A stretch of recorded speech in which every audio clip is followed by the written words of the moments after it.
Does that mean I start? My name is Daniel Jones. This is Unfinished Love Stories, Session 1. I was just saying over there to these two that I'm already in advance regretting the mistakes I'm going to make during this and the things I'm going to forget to say. I have some of them written down. I am the Modern Love editor at the New York Times. It's a job I've had, unbelievably to me, for almost 20 years. It'll be 20 years next month. What this... Thank you.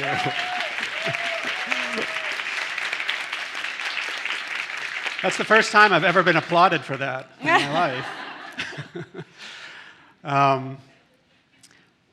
The Modern Love column at the New York Times is where people tell every week what's often the most important story of their life. They are love stories, but love stories are the most important stories in our lives. Relationships are what we live for, and they make the meat of our lives. It started back in 2004. I thought it would last about a year or two. I was told by my boss that that's how long it would last, but it's testament to the freshness of people's stories and the number of people's stories that it goes on and on and on. And it expanded to be a podcast about 9 years ago that millions of people listen to around the world. It became an Amazon Prime television show 4 years ago. Had 2 seasons so far in the United States, and then they made new seasons in Tokyo, Amsterdam, and in 3 cities in India until Hollywood shut down. And that, too, is testament to the power of these stories and interpreting them and telling them in new ways. And that has kept this job fresh for me. What today will be, I am here with the actors Raluca Aprodu. Oh. Aprodu? Aprodu, but Aprodu. It's fine. There's the first mistake. Aprodu and Sorin Miron. We have music by Rediscover. And we are going to tell, yes, applause for them. We are going to tell three love stories.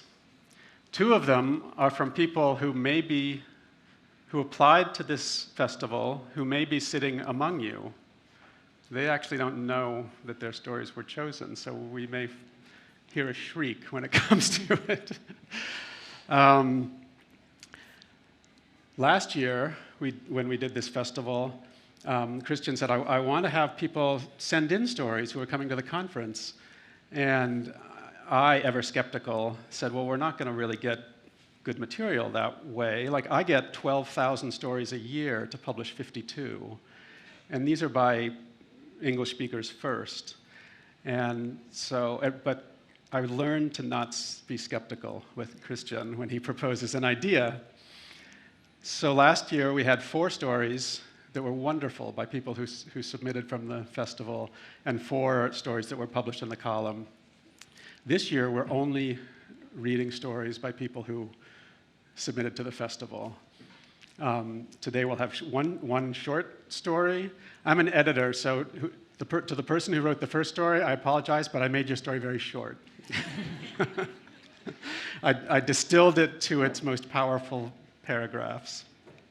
The second story is more of a full-length story, and tomorrow we'll have the same pattern. We'll have a short. Well, actually, tomorrow we'll have two short stories that are each about 100 words long, and then a longer story. I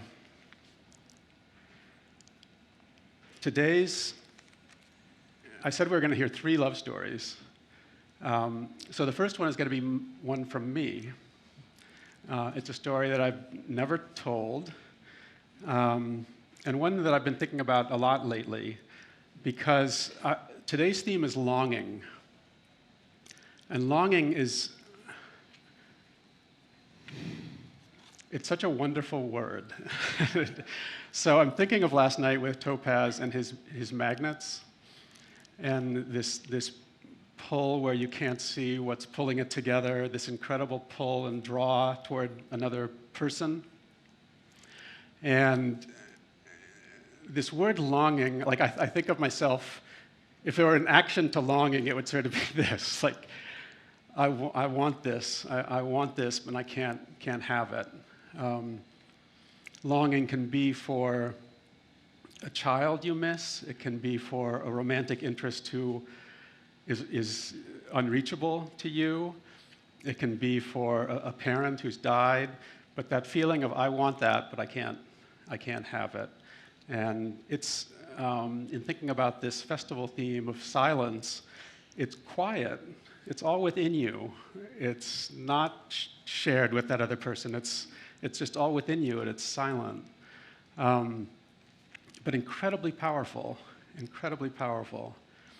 My story, and I want you to think right now about a time that in your past, that you've experienced that feeling.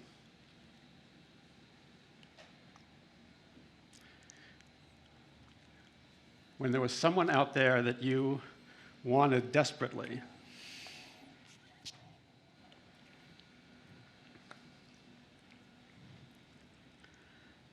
And you couldn't have them.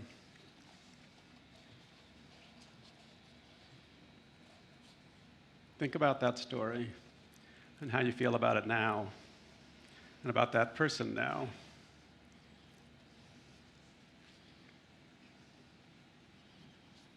And remember it. We'll come back to that later. So my story of longing takes place, I don't want to tell you how long ago because it'll reveal how old I am, but it was many decades ago. I was in college, at the end of college, and I studied abroad in Cambridge, England for a summer and fall. And it was a program of American students studying there from different colleges. And when I was there, toward the end of that time, I started a relationship with this woman who was in Minnesota, who was from Minnesota. I was from Virginia. And it was just the beginning. Like it sort of happened.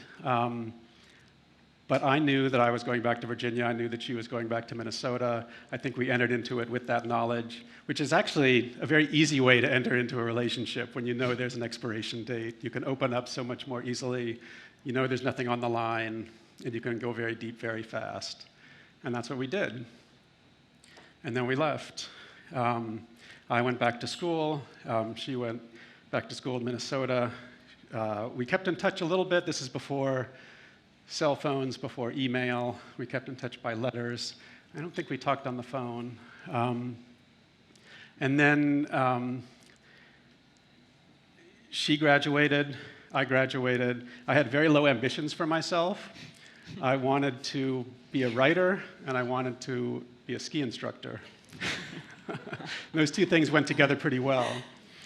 So I moved out to Utah, to Park City, Utah, where I lived for a couple of years. And she was more ambitious and wanted to become a lawyer, and she went into law school. That first year that I was in Parks, but I couldn't really stop thinking about her. And that first year that I was out west, again, we just sort of exchanged letters here and there, but nothing was really on the line. And then finally, trying to piece this back together, she visited me. She came to Park City at the end of some other trip and visited me. And it was just this instant, again, connection.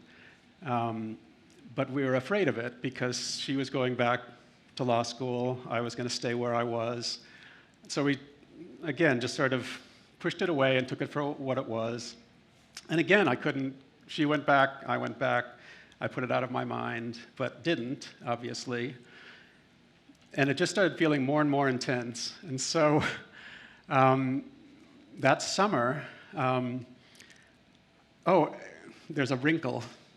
She started dating someone in law school. And I was like, okay, well, that changes things a little bit.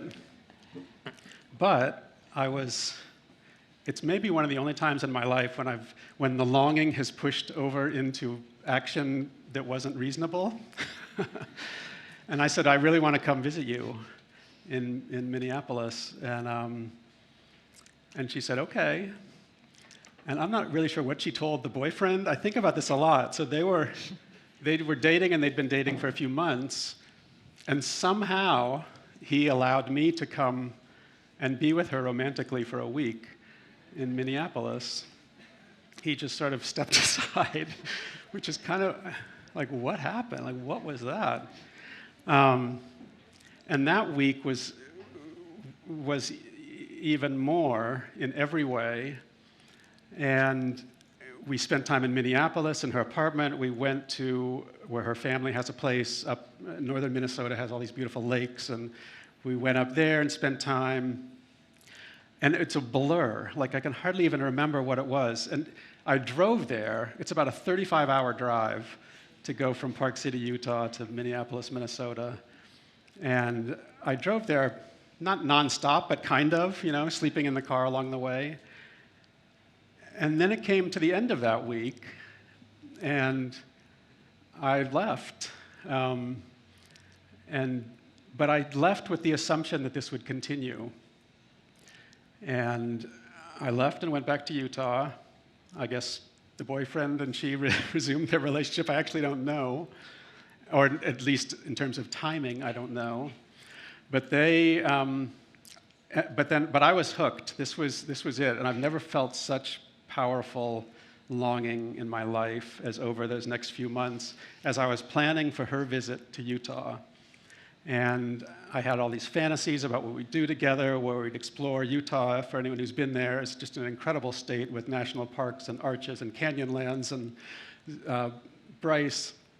And so I had all these fantasies about what we'd do, and I started again. Oh, and the other wrinkle is that she was moving that summer to a different apartment.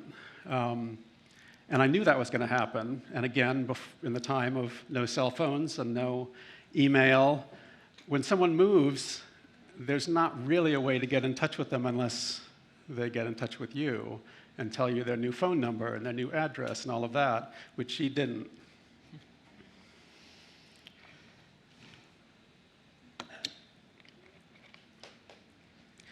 So I started writing letters to her, and I wrote one long letter and didn't hear any response.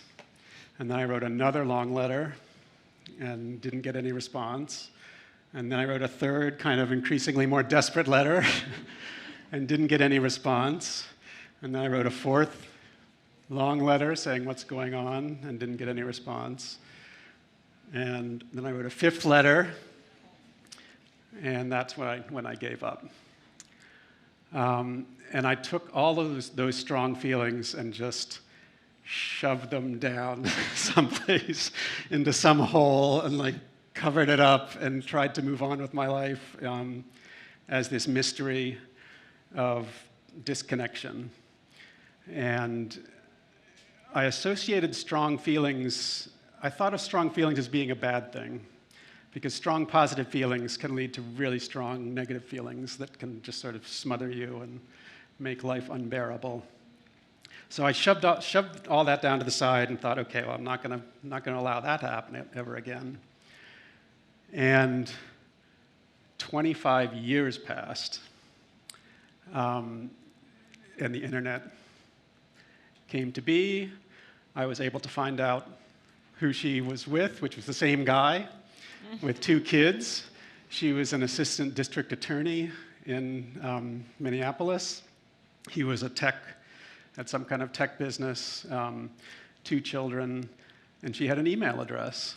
By that time, I was a writer. I was working for the New York Times. I'd published 3 books. I had a book that was coming, and I was married with my own 2 kids. Oh. Yeah, 25 years is a long time. So I emailed her out of the blue because I had a book that was being published, and I was going to be going through Minneapolis and doing an event. And I thought, well, wouldn't that be weird if we were to get together at this event?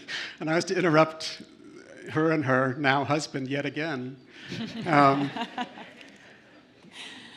So I wrote to her, and we had an email exchange, and this was what I learned, that all those letters that I wrote to her, all of her mail was being forwarded from that apartment to her parents' house, which was then going to be given to her by her parents because she didn't have the new address yet and whatever.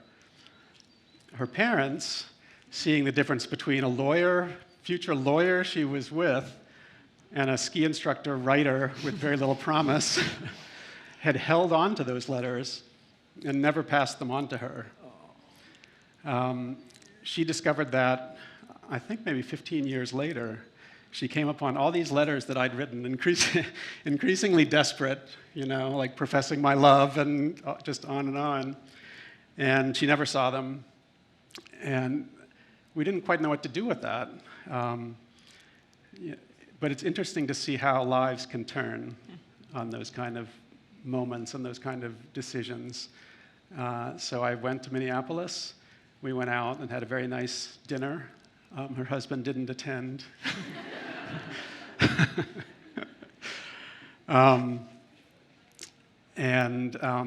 That was it. What I've learned in the decades since is that strong feelings are not bad things. They're good things. They're the only things. That to allow yourself to feel strongly, which then opens yourself up to feeling really badly, is the only thing. That's what life is. And I would encourage any of you, if you're in a relationship where you feel like your feelings are, you have to squelch your feelings, or you can express yourself, to not be okay with that. That's not living. Okay. That was my story.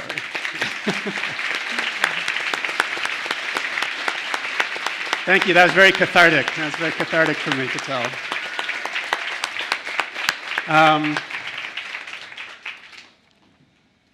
Now for a commercial break. Christian asked if I would tell you about a project that they're working on. This is the last thing before we get going, and he's going to be very happy I remembered because I nearly forgot. Christian loves these stories, and the festival has been a good source of them. So he says, we are happy to announce today the launch of Eidos Foundation's editorial project, unfinishedlove.com, now in beta, which will gather Romanian honest personal essays from real everyday adventures. First to publish are 20 Romanian writers. The stories are highly personal and vulnerable and well-crafted. We want to thank everybody involved, especially the writers and the editor, Ioana, and invite you to dive into a world where love has many facets and intensities. I love the word intensities, too. So look forward to that, and information about it, and about submitting to it, and all of that. You guys are a good source of stories, I'll tell you that. Okay, we are on to our first story of the day. That is a short one. It's going to be read by Raluca. Yes. And the author is, I'm not going to pronounce this correctly, but Laura Ghencea. Laura Ghencea. You take it. Because now it's my time to mess Is Laura things up. here? Where are you?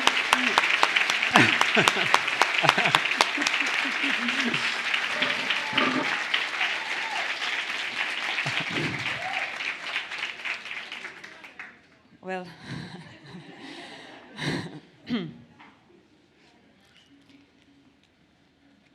the trouble with my heart is that it still thinks this man, Adrian, from whom I am now separated, was made for me.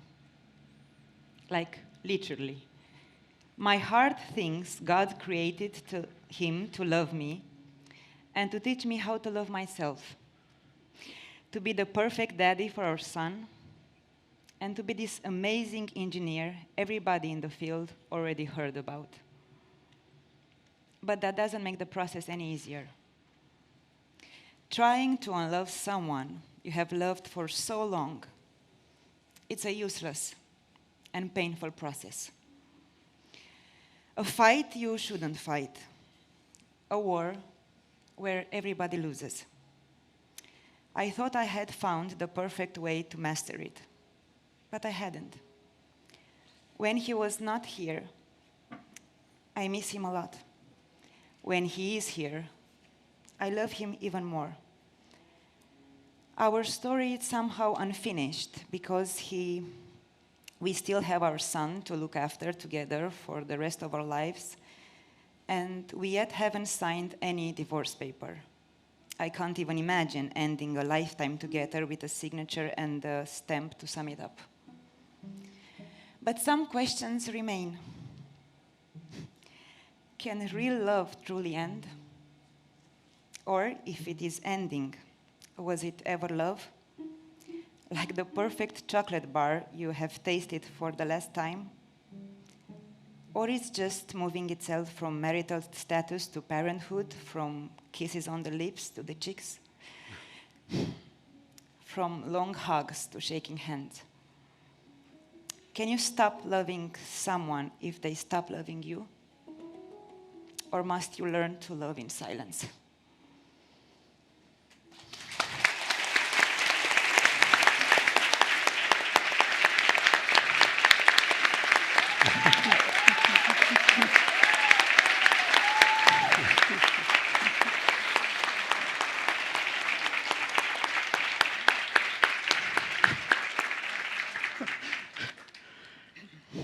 And now we have Sorin reading a story by Gabriel Niagu. Is Gabriel here? He is not. Okay.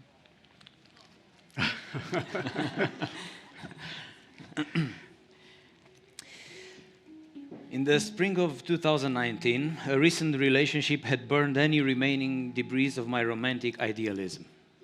Love could no longer be thought of in flowery terms. It was time to embrace my modern man status and consider the dreadful pursuit of online dating. I convinced myself that the only way to do it was to add some ridiculous element to it. So, avoiding the high-profile apps, I went on catholicmatch.com. I created a profile merely because I was then living next to St. Joseph's Cathedral. Soon I received a message. You just matched with Jane from Austria. She had blonde hair, green eyes, and a charming simplicity. She was 22 years old, 6 years younger than me. We teased and called each other silly with every childish remark, of which there were many. We spent days chatting about everything from politics to family to upbringing to faith to dog walking to avocados. Her real name was Eugene, and she was originally from Odessa region in Ukraine, just in Austria for school and studying. Early on, we decided that on her next visit home, we should meet in Ismail, Ukraine. A week later, I was waking up with a hangover after a long night at the seaside and hoped that my 2 hours of sleep would get me through the 250 kilometers of poorly connected transportation. I grabbed a seashell as a stupid gift for our first date and hopped on a bus. Jane was waiting in front of the butterfly flower shop and greeted me with the warmest hug one could wish for under a pouring rain. We only had time for a late stroll through the deserted streets of Ismail and stopped in a karaoke bar. There was blasting Tequila Lyubov by Svetlana Loboda just for us. It was enough to make us comfortable, sharing the bed for the night and carrying on with our 3-day planned date. We walked aimlessly down the central Suvorov Boulevard that cuts through the small port town, reaching the Intercession Cathedral. Above the iconostasis, a large construction foil was spread as though to hide every inch of the holy altar from our eyes. After all, we had made a mockery of a holy website to get there. But our connection was pure and almost adolescent. I was relishing the innocent teenager feeling that I never really got to live, holding hands and kissing in public in this inconspicuous town, only observed by the cajoling gaze of passing by babushkas. I had to pull my hand out from her tight grip just so I could order something from the menu. Her small height doused me in the smell of her freshly washed hair every time I hugged her uncomfortably hard. Neither of us was embarrassed by any of this. In watching the mighty Danube from a bench or in walking through the market to the sound of two Ukrainians singing L'Italiano in front of an underwear stall, life was blooming. As our stay came to an end, I handed her the seashell, and we said our goodbyes, not knowing if we would ever see each other again. More than 2 weeks later, we reunited in Chișinău, Moldova, in a city that was home for both our native languages. We continued to communicate in English and in our own vernacular love language. Jane would smile and delight in my childish excitement over socialist mosaics, and I would succumb to her smile every time. We infiltrated an event of activists who were having a cake made in the shape of a modernist cafe they were trying to save from demolition, where I introduced her as my girlfriend. And it felt right. The night was reserved for watching the Eurovision Song Contest and drinking champagne at our place. We decided that our song would be San Marino's Say Na Na Na. Say na, na. A ridiculous disco song, the type you would find on a heavily discontinued compilation CD at our local gas station. We fell asleep before the results were in. The candy-coated date continued into the next day, but swung to a place that caught me totally unprepared. That night, while lying in bed, was the first time that someone ever told me, I love you.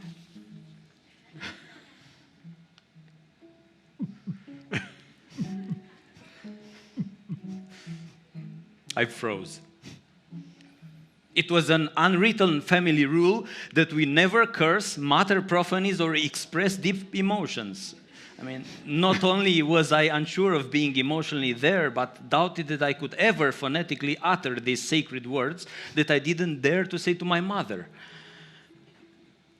I thought, this cannot be the apex of our story. This will not be a B-movie where the climax is an unreturned I love you, followed by a tense silence. The only idea I could think of was to kiss her. Effectively shutting her mouth and stopping her from spouting any more nonsense.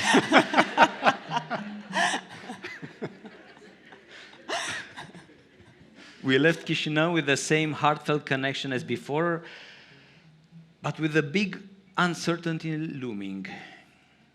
By early June, things were getting emotional and no frivolous feel-good attitude was allowed. I returned to my default state of extreme caution because I didn't think this relationship could work long-term. Would this accidental overflowing affection compensate for the very little we had in common, for living in different countries and these mismatching life stages? Galați was said to be the place for our last goodbyes.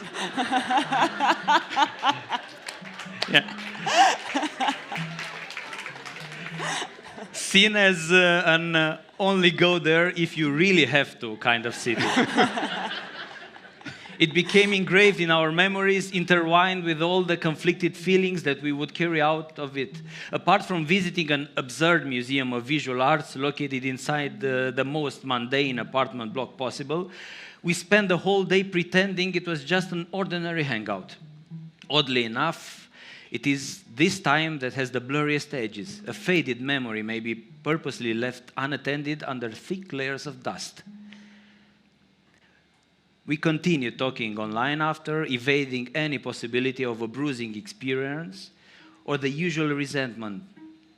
Jane carried on with her intent of getting a tattoo of the shell I gave her back in Ismail. Once again, I did not know how to feel about it. It was confusing that she saw our brief encounter as something worth remembering, if also a bit unsettling. More than 2 years later, after only sporadic communication, we pondered the idea of a one-day trip together to Cernăuți that eventually got postponed until sometime in the spring. We didn't talk much after that, until her city became part of front-page news. The Russian army now controlled Kherson. I was feeling helpless, sending messages that were getting late and noticeably vague replies. Some months later, I found out that she managed to move to Georgia and was starting a new life there, and again, silence. Recently, the task of moving to a different apartment turned out to be nothing compared to the pesky business of unboxing 7 years of hoarding material. It was somewhere in the garbage that I found the bottle of shampoo Jane had in Ismail.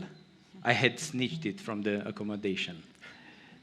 The label was mostly in Cyrillic, but the main part was readable. It said, Natura Iberica shampoo, wild herbs and flowers.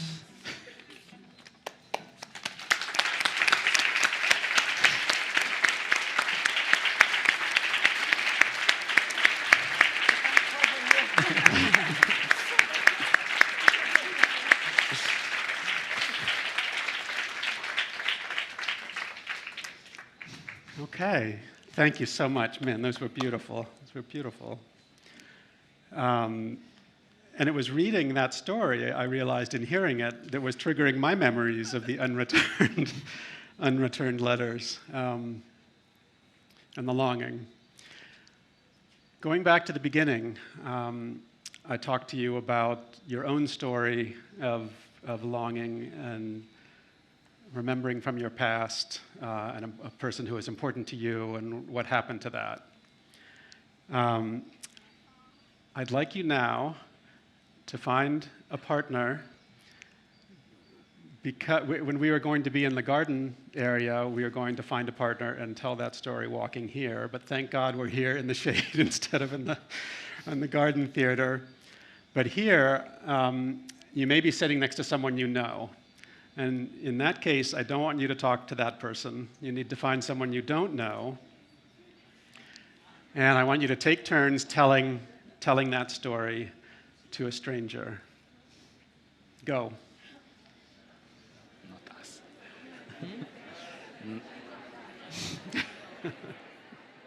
We know each other. Hello. We're gonna. If I can stop what I started. I know it's going to be hard. If I can get you to wind down on the storytelling. I'm being completely ignored. Yes, actually. Wind down on the storytelling. Last bits.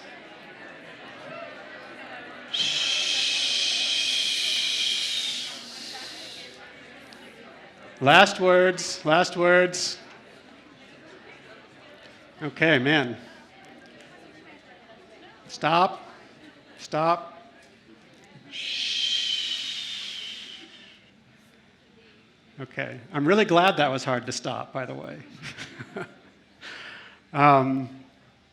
We have a little time left, and I would like to ask if anyone would like to share their story with the group.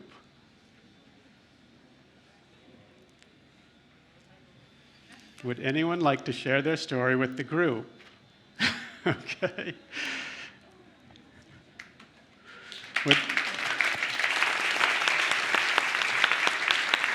Your name? Is it? Hello? Okay. My name is Lakshmi, and I was in a group with Topaz and Diana. So I was sharing the story. I started dating my manager at work. I was a bartender, and we had this incredible, intense, wonderful, probably the best, still to this day, the best relationship I think I've ever had, the healthiest. And then at some point, he he split up with me because he felt very drawn to his high school sweetheart. They had a very long history, and she came back and said, I made a mistake. And so he was like, I have to honor her because even though we have a great relationship, I feel like I have, 10 years with her. So he went back to her, and I was crushed. But I took it like a champ. And like a year later, I ran into them in a restaurant. And she looked exactly like me, but prettier. It was the weirdest thing to see someone that looks just like you, but like a better version of you. And so that was awkward, and I was very polite. And several years later, they broke up, and we tried to talk, but I think I was just still so hurt from it, I couldn't really get around the hurt. But he's a wonderful person, but he's not very tech savvy. And every 4 to 6 months, I see that he's checked my LinkedIn profile. If something has happened to me in my career, I've had some good news, or something as wonderful is happening, I always see that he looks at my LinkedIn profile. And so I don't think he knows that I can see that, or maybe he does. And I like to think that whatever happened, the kind of what you described, the care that he has for me is still out there, and it will always be there. That was wonderful. Wonderful. Thank you, Lakshmi. Thank you. Would anyone else like to share their... Up here, yes. All right. Hi. You might know me from last night. This one is going to be a sad one, a very, very sad one. I might start to cry. I'm sorry from now. I was about 16 when I first time fell in love with a girl that she was just turning 14. I know, don't judge me. I'm gonna make it as fast as possible. We've been in a relationship, like childish relationship, for about 4 or 5 years. At some point, we start to argue a lot. She started to went out with some other guy. We were on and off, together, not together. And at some point, she went to the seaside, to Constanza, obviously, with this guy and with some of my friends as well. And she came back with otitis, infection in her ear. And we're just chatting, we were talking. And she went to the hospital for about 2-3 times to emergencies. And before she went, supposed to be her name day, Alexandra. And I sent her on the messenger chat, I sent her a picture with a cake. And I was like, I hope when you come back from the hospital, we can go out and have some cake together for your birthday. I'm gonna buy it for you. And she was like, yeah, for sure, why not? In that night, she went into a coma. She been in a coma for 3 weeks. All that otitis went to a meningitis. I was staying for 3 weeks in front of the hospital, in front of her window, praying and begging God just to bring her back. In the last day, exactly 11 years ago, today, I was able to go to see her. I can't describe what I've seen. I hugged her, and when I told her I love you, she died. Exactly in my arms. And ever since, I hoped so much for her to know so many things about what I was feeling at that moment. I couldn't even share a cake with her. But love is love, innit? How old were you at the time? I was 18, not even. Oh yeah, I was 18 to 19. Yeah.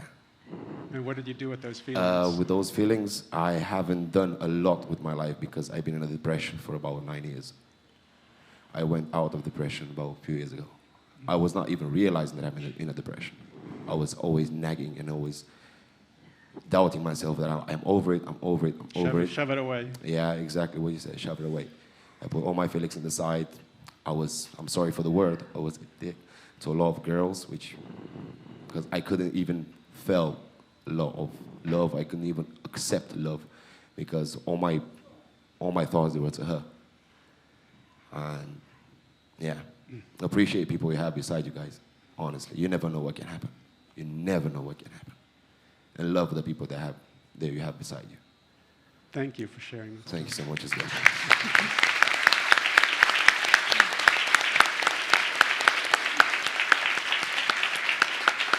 We have time for one more. Would anyone else like to share their story with the group? Yeah.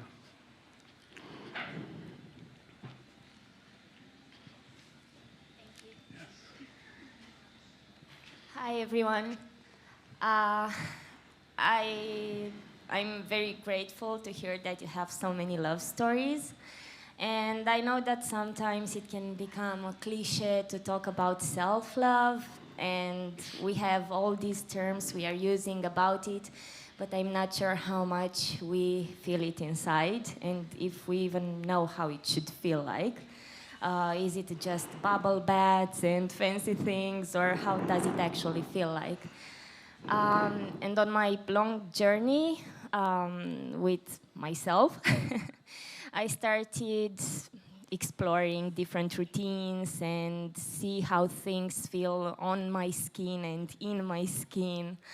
And one of the things I started doing a few years ago was listening to songs, love songs, but thinking of myself.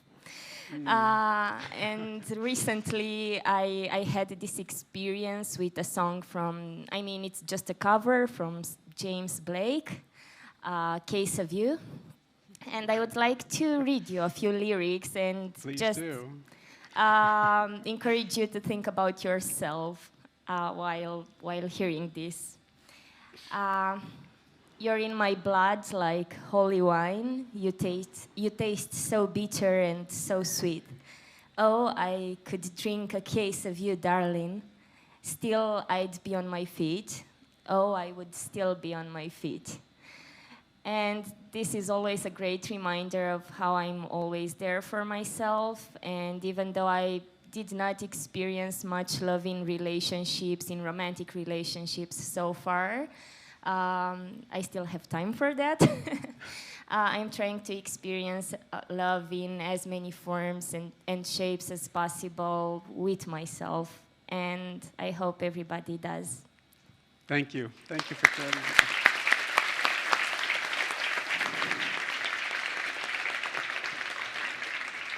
Thank you, everybody. Thank you to our actors. We'll have this again tomorrow, I believe, at 2 o'clock. Thank you to Deodek for the wonderful background music.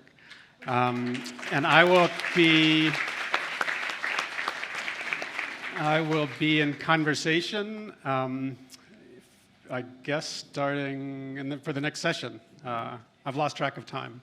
But for the next session here, I'll be in conversation with Laura. Be here for that. Thank you again.